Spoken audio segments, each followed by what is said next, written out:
अस्सलाम वालेकुम व्यूवर्स। आज हम आपके साथ बैंगन का भरता बनाने की रेसिपी शेयर करेंगे।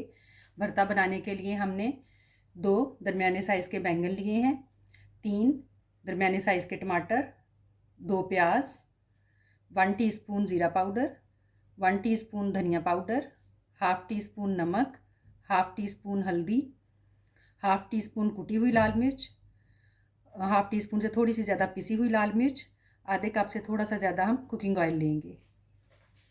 गार्निशिंग के लिए हमने 4-5 सब्ज़ मिर्चें ली हैं और थोड़ा सा सब्ज़ धनिया लिया है। अब हम बैंगन पर थोड़ा सा कुकिंग ऑयल जो है वो लगा देंगे ताकि इस पर पूरी एक लेयर सी बन जाए। जिस तरह हाथ के साथ इसके ऊपर इस तरह से मल देंगे इसको। अब हमने इस पर अच्छे से ऑयल जो है वो लगा दिया, एक लेयर ऊपर ऑयल की बन गई है। अब हम इसको हल्के से 1 से 2 जगह पर इस तरह से कट लगा देंगे। इनको कट लगाने का मकसद ये है कि ये ओवन में फटे ना।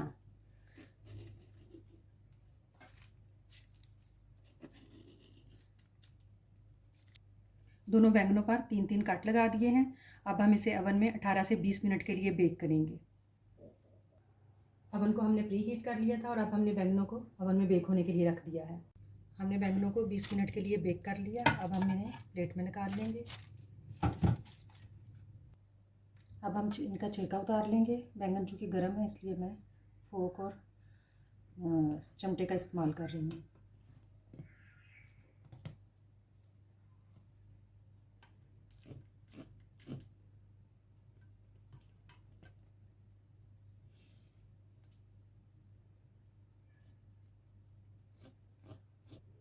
हमने बैंगनों का छिलका उतार लिया है। अब हम इन्हें रफली चॉप कर लेंगे।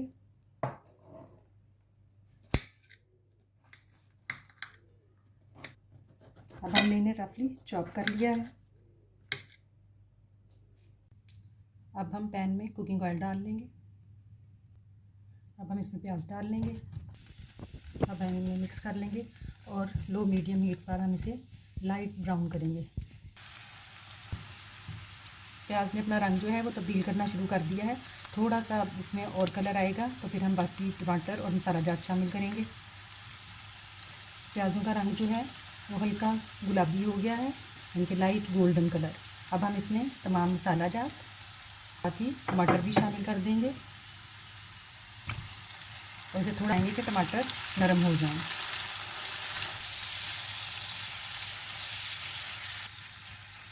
अब हम इसको अच्छे से मिक्स कर दिया है। अब हम इसे 1.5 से 2 मिनट के लिए दम देंगे ताकि टमाटर नरम हो जाएं। इसे दम पर रखे हुए तकरीबन 2 मिनट हो चुके हैं। अब हम इसमें बैंगन शामिल कर लेंगे। अब हम इसे अच्छे से मिक्स करेंगे।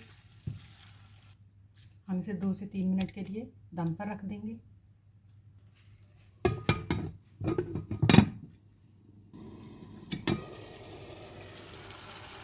अब हम इसमें सब्ज़ मिर्चें डाल देंगे। हमने इसे अच्छे से मिक्स कर दिया है और बैंगनों को थोड़ा थोड़ा सा मैश भी कर दिया है। हमारे बैंगन जो हैं वो तैयार हो गए हैं। अब हम इसमें सब्ज़ धनिया भी डाल देंगे। बैंगन खाने के लिए तैयार हैं। उम्मीद है कि आपको हमारी ये रेसिपी पसंद आएगी। शुक्रिया।